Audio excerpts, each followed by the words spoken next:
We're gonna try it. Feel as this is very ambitious.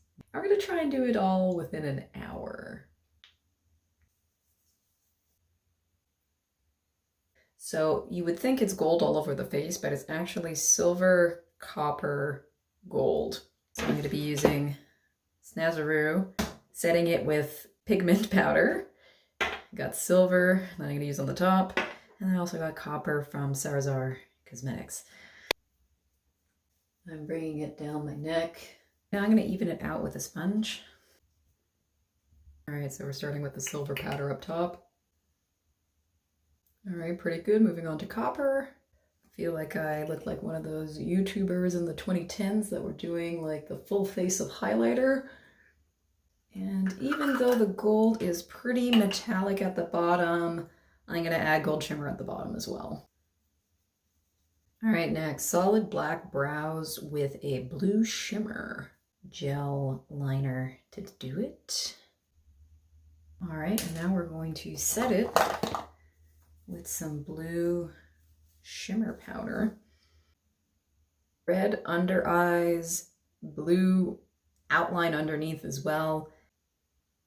The blue is especially shiny, so I'm using another metallic powder and some mixing medium.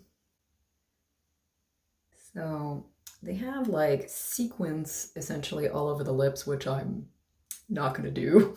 So I'm gonna use a metallic red lip. I use this for the line down the forehead. My makeup order is a little out of whack, but I need to do black over the lids, so I'm gonna use a packing brush because last thing I need right now is fallout. It's winged out a little bit. All right, now to blend it out a little bit. I normally use liquid liner, but it looks pretty smudgy, so we're going with a pencil liner thick around the eyes. They have like huge smudged bottom lashes, so we're gonna do that. Big ass lashes. Let's add a little bit more shimmer to the lips, even though it's super shimmery. Here. Now set it to the high heavens. Anchoring it down with this because I'm going to be putting in a lot of weight with all of these beads. Okay, pretty good. Now let's just add something to cover up the back of the head like a hat. And I did it in under an hour. Hell yeah.